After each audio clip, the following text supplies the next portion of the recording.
Ha habido una absorción de sectores que ha implicado prácticamente el control, y en muchos casos el control del punto clave, el control del nudo del sector, ¿verdad? Porque el control de los frigoríficos no es solo el control de los frigoríficos, es el control de toda la producción ganadera. El control de repente de la comercialización de soja no es solo el control de la comercialización de soja, es el control de toda la producción, de la tecnología, de lo que se aplica, de lo que no se aplica, del transporte, de todo, ¿verdad? Y el tercer elemento, que es el cual más me voy a desarrollar, porque quizás es el que tengo más presente, ha sido un poco el tema de la tierra. Y el tema de muchas mega inversiones, perdón, voy a tomar un poquitito de agua, también le doy un descanso a ustedes.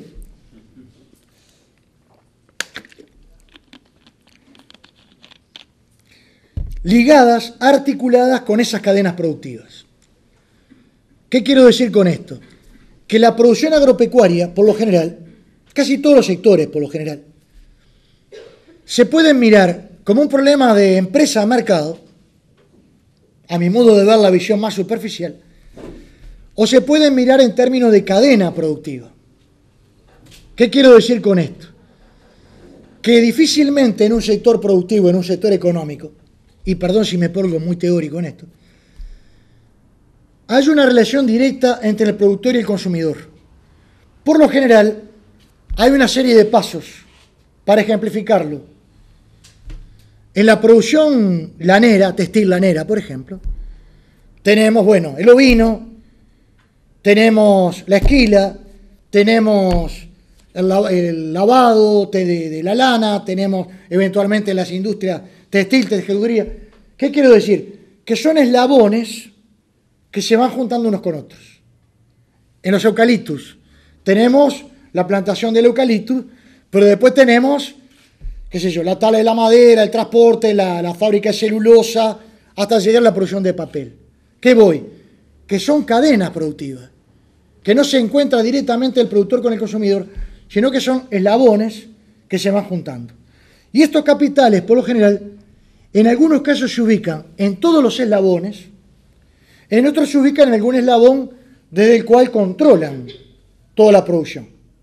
Entonces son los que de repente compran y determinan el precio de la cebada, compran y determinan el precio del arroz, digamos, es decir, que son cadenas productivas. Y en todos estos procesos ha habido profundos cambios que a veces no los visualizamos en toda su magnitud y que surgen directamente del último censo agropecuario.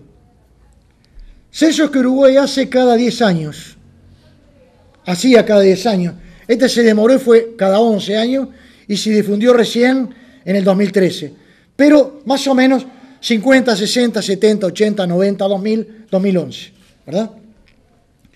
¿Qué podemos ver en estos censos? Si miramos todos ellos, después vamos a detener un poquitito más en los dos últimos. O paralelamente nos vamos a detener en los dos últimos. En primer lugar,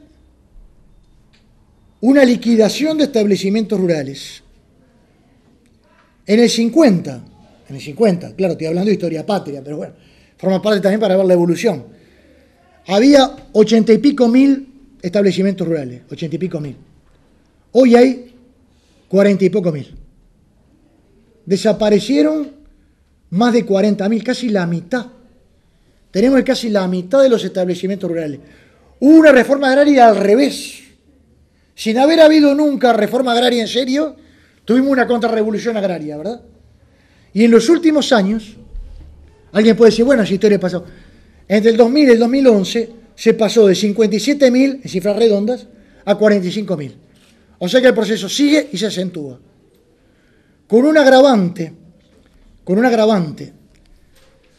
Yo recuerdo que Raúl Sendic Antonacho, no Raúl Sendic, no Raulito, ¿verdad? Estaba totalmente, digamos, impactado por el hecho de que las tierras de Uruguay, la extranjerización de la tierra entre que él había caído preso y que él salió, había pasado del 2 al 8%. Datos terribles, ¿verdad? Se ha multiplicado por 4. Dice por allí incluso una frase, algo así, con un discurso patriótico fueron vendiendo las tierras del país. Hoy por hoy, entre el 30 y el 40 o el 50%, los datos no son precisos porque en las sociedades anónimas a veces no se sabe bien quién es el dueño, de las tierras del país están en manos de capitales extranjeros. Estamos hablando casi la mitad de las tierras en manos de capital extranjero. Y alguien puede decir, y se ha dicho, no sé si con error o con mala fe, pero se ha dicho, comparando situaciones que a mi modo de ver incomparables, bueno, pero en Uruguay, en el siglo XIX, hubo también una fuerte extranjerización. Sí, pero una cosa era la extranjerización de colonos que venían a afincarse y a quedar en Uruguay, y otra cosa es la extranjerización de sociedades anónimas que vienen a invertir, que tienen su cabeza en una FAP estadounidense, en una FAP europea o en grandes capitales finlandeses.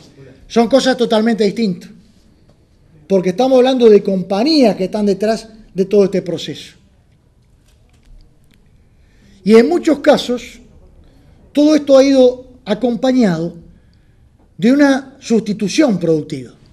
Uruguay ha crecido la producción de cereales, ha crecido la producción de eucaliptus y ha prácticamente desaparecido la oveja de los campos del Uruguay. Llegamos a tener 27 millones de ovinos, llegamos a tener más de 30, pero para tomar periodos grandes, y hoy apenas anda por los 7 millones, ¿verdad? Apenas por los 7 millones. Pero como contrapartida ha crecido la producción de soja, que hoy tiene casi 1 millón de hectáreas, más de 1 millón, pasó de menos de 100.000 a más de 1 millón. La producción de eucaliptus, digo no forestal, digo de eucaliptus, porque el eucaliptus es para producir celulosa, no es para producir casas, no es para producir muebles, es para producir celulosa, porque ya son especies ya adaptadas para la producción de celulosa, ¿verdad?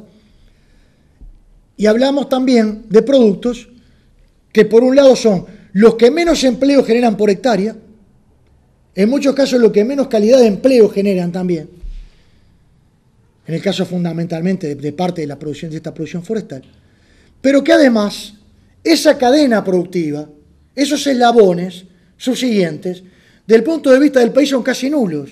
¿Qué quiero decir con esto? Que, por ejemplo, sin defender al latifundio tradicional, que obviamente nunca lo defendí, no lo voy a defender, ¿verdad? Pero cuando hablamos del vacuno, estamos hablando que después, aunque ahora se exporta mucho en pie, y algunos promueven la exportación en pie, va para un frigorífico, aparece el cuero, se genera producción en la industria frigorífica, en la industria del cuero, etcétera, etcétera. Cuando hablamos de la lana, estamos hablando después de la esquila, del lavado. Cuando hablamos de estas cadenas productivas, estamos hablando de que va el eucalipto, va para UPM, genera algo en el transporte. Estamos hablando de que va la soja, va para la zona franca y se exporta prácticamente en pie, con muy poco trabajo generado después productivamente. Y cuando hay trabajo, es trabajo en zonas francas y es trabajo con una gran tecnología, con lo cual el empleo que se genera es de repente una fábrica que representa el 2% de repente del PIB del país, genera 300 empleos. Y nos dicen, con gran engolamiento, Uruguay crece, el PBI crece. Cuando miramos lo que crece, crece la zona franca. ¿Y la zona franca es Uruguay o no es Uruguay? Yo tengo mis dudas. Tanto es así que ellos tienen la duda. Si a alguno le gusta entrar a internet por allí o alguna de esas cosas, hay una cosa que se llama Uruguay 21, que es un centro semioficial, que analiza las exportaciones de Uruguay, ¿verdad? Entonces, cuando analiza las exportaciones, entre los destinos, el segundo y el tercer destino son la zona franca de Nueva Palmira, la zona franca... Hasta ellos mismos lo consideran exterior, porque productivamente es exterior. Están geográficamente en Uruguay, pero todo su funcionamiento no tiene nada que ver con la economía uruguaya. Ni siquiera pagan impuestos. Es más, a veces para convencernos que la deuda pública no existe más, la dividen entre el PBI, después dicen la deuda neta, le descuentan una cosa a la otra, hacen garabato de todo tipo. Pero aún para los acreedores, cuando se le dice que es tanto el PBI, les están mintiendo los acreedores, porque esa parte del PBI no paga impuestos. Entonces ni siquiera va a servir para pagar la deuda. Ni siquiera los acreedores deberían estar tranquilos, porque les están mintiendo hasta en eso. Porque el PBI Bruto Interno no es nacional. Es interno, pero no es nacional. Son sectores que no pagan prácticamente nada de impuestos. Y ahí viene la otra característica de la economía uruguaya. Y otra cosa donde también vuelvo a recordar a Raúl Sendic y Cantonacho.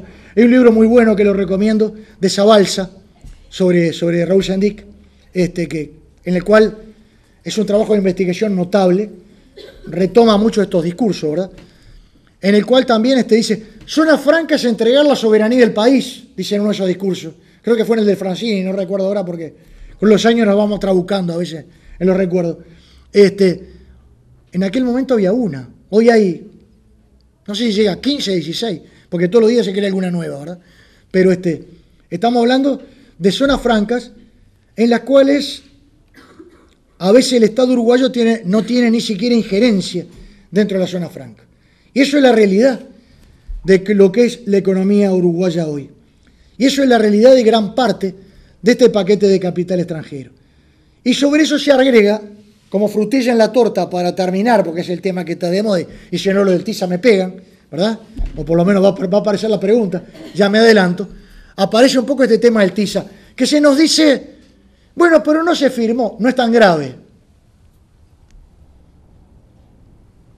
Primero, cuando Uruguay pide el ingreso al TISA, el argumento que da el ministro de Relaciones Exteriores, el argumento que da Almagro, es que está totalmente de acuerdo con los objetivos del TISA.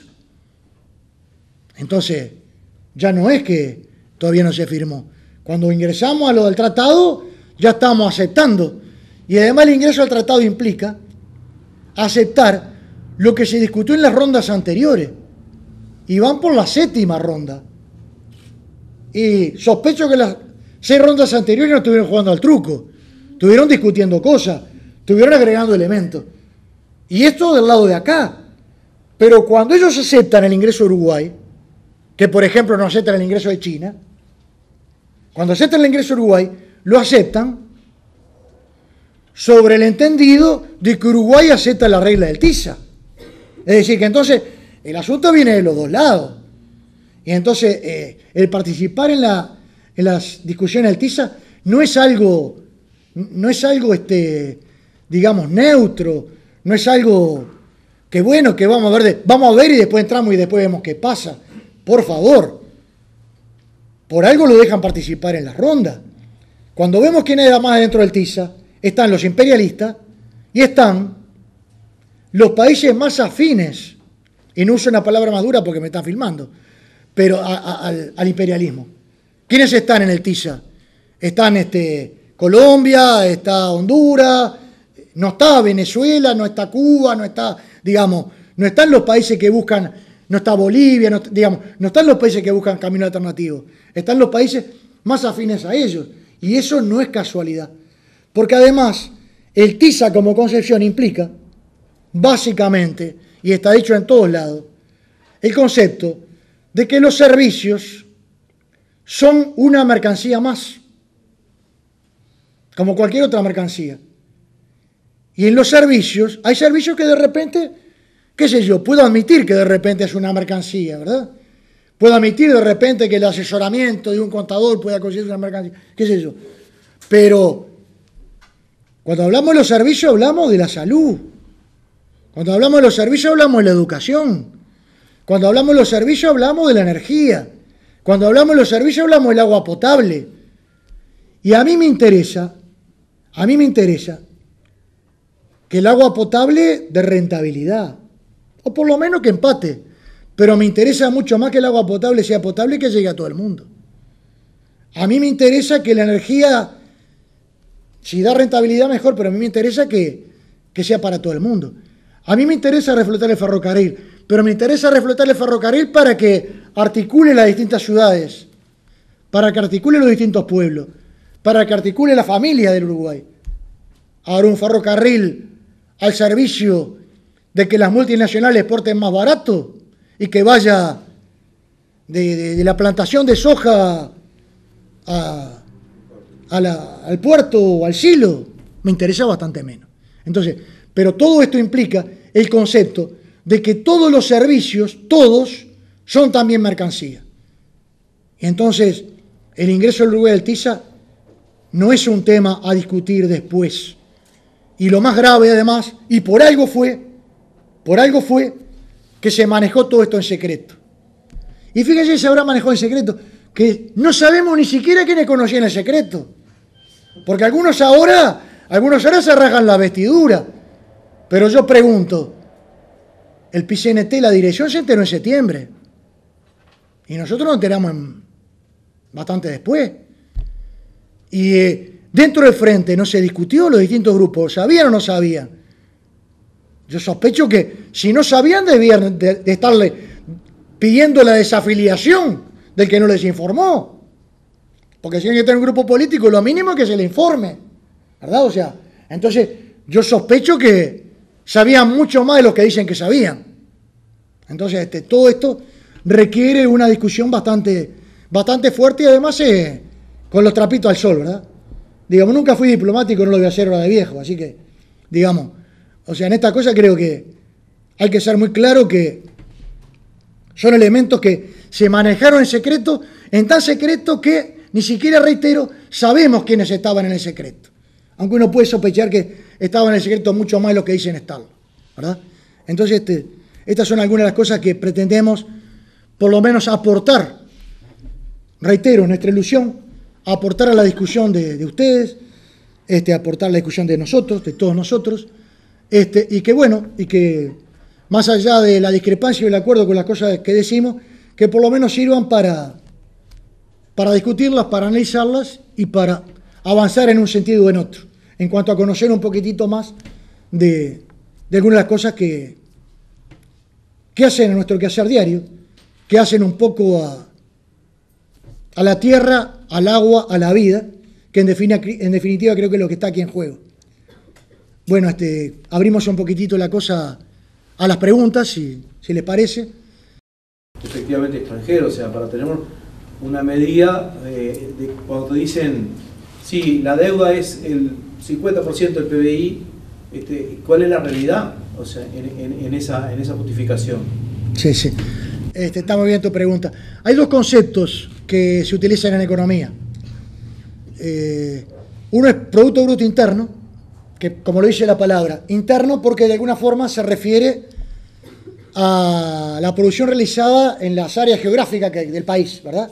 Del país o de la región o del departamento, lo que fuera. Interno. Hay otro que se llama Producto Bruto Nacional.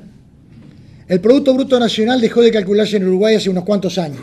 Es muy difícil pasar al interno al nacional. O sea, en sentido estricto no lo sé. No puedo responder a tu pregunta. En cuanto a, por lo menos, las zonas francas, que ya ahí no cabe ninguna duda que son ya por fuera, andan por el 5% más o menos el producto.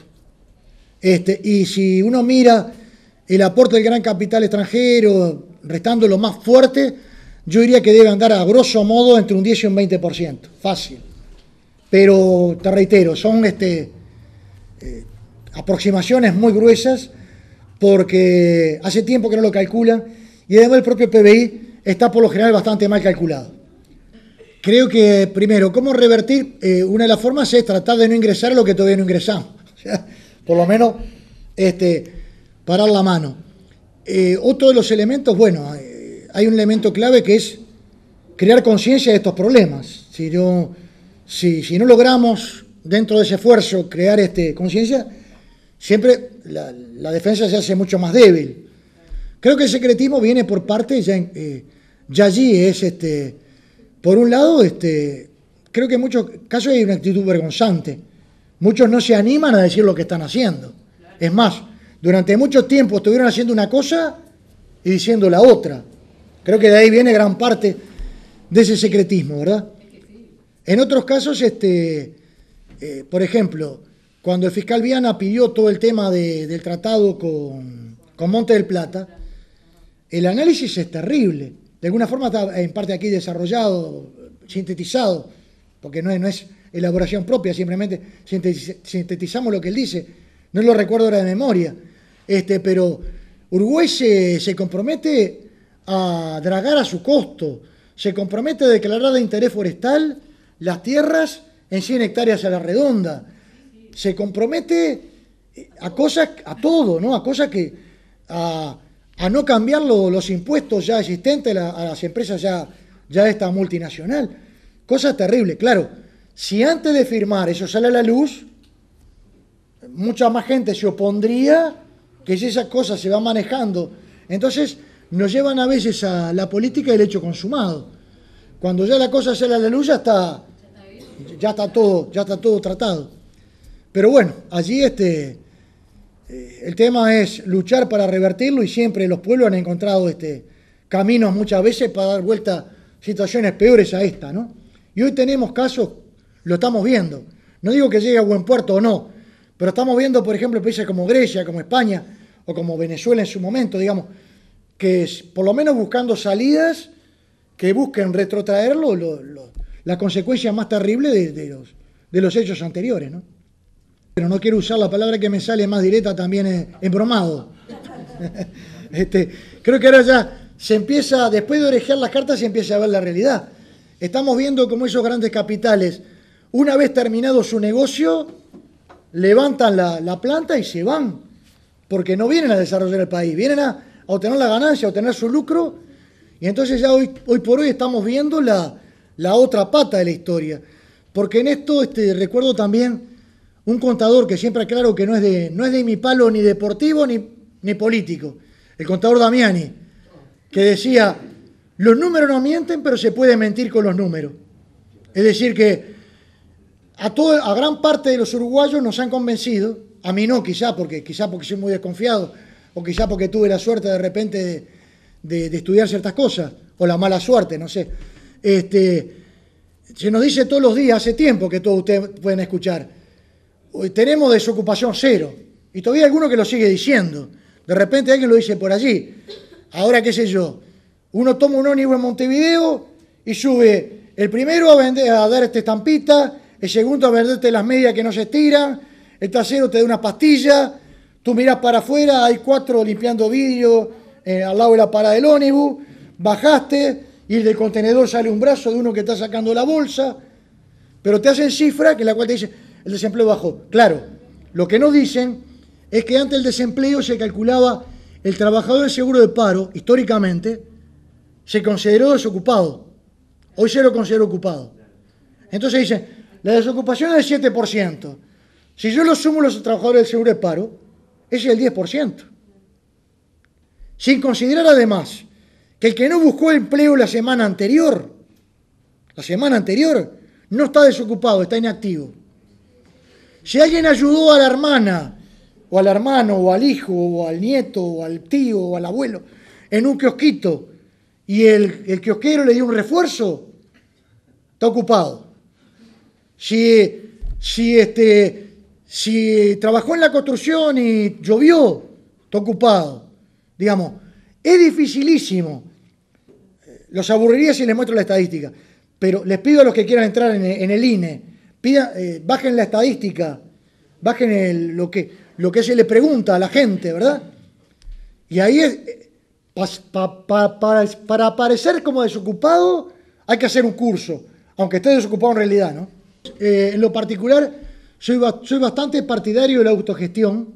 Creo que es un paso diferente porque se cambia la noción de mercancía por la noción de una producción social, ¿verdad? O sea, ahora, creo que en una economía capitalista como esta, la autogestión para funcionar tiene que nacer muy limpia.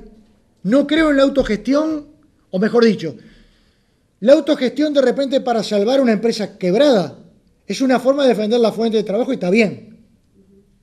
Pero no es una autogestión en serio, porque se está tratando a veces de revivir un cadáver que a veces ya los capitalistas lo mataron y lo mataron bien muerto, hablando pronto y mal. Segundo, la autogestión debe tener también un control de parte del Estado, de parte de la sociedad toda, porque en el capitalismo es muy difícil competir porque estás jugando con las reglas de ellos. Es Es decir, es como entrar a jugar al tenis vestido de zapato de fútbol y con, digamos, ya de por sí, para ganar a los rivales es muy difícil. Porque además ellos son los que tienen los mercados, son los que tienen la tecnología, son los que controlan el crédito. Entonces, si no hay un desarrollo propio muy fuerte, si no hay un apoyo muy fuerte y un control muy fuerte, tanto social como interno, el tema se dificulta, ¿verdad? Vamos totalmente a la economía, ahí tengo tus mismas dudas, o sea, como ciudadano. Creo que no hay más respuesta que la participación de la gente, el adquirir conciencia, el ir aprendiendo a veces de los errores y que de alguna forma a veces también la realidad misma, a veces hay momentos que obliga a pensar y a participar, porque a veces también la realidad empieza a ser tan dura que exige y promueve cambio, ¿no?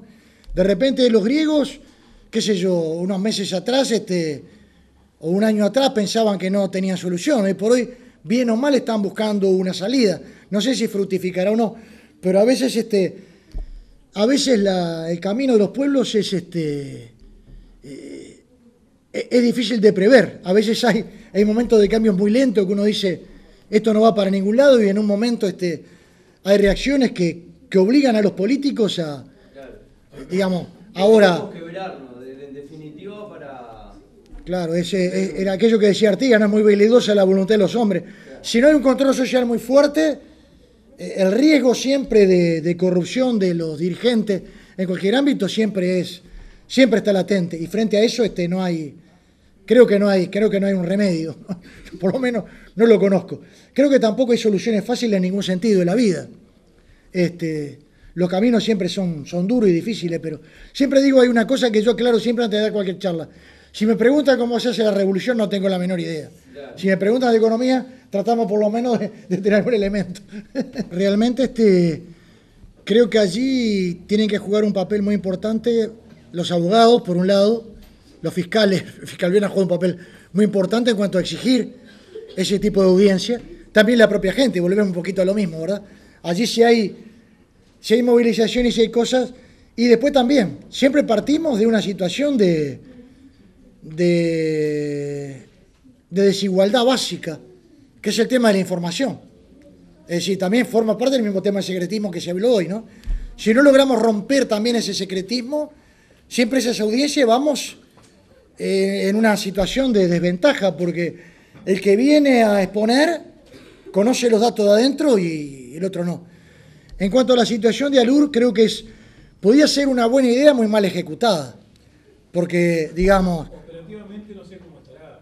Claro, me da la impresión que está bastante... Hay problemas internos de todo tipo. No, conozco el tema bastante de afuera y más por charlas que por un estudio del tema. No lo he estudiado muy en concreto, pero por algunas charlas indirectas que he tenido con gente que participa en el tema, hay problemas de todo tipo, ¿no? Tanto del precio que se le paga a los productores, tanto de productores grandes y chicos, tanto de un proyecto en el cual a veces se han primado objetivos partidarios por sobre objetivos sociales, manejos más... No me gusta usar la palabra político porque la diferencio de lo partidario, porque a veces está el asunto que lo político todo es malo, no necesariamente, pero creo que hubo un manejo a veces muy electorero de todo ese tipo de cosas que lo ha desvirtuado mucho, ¿no?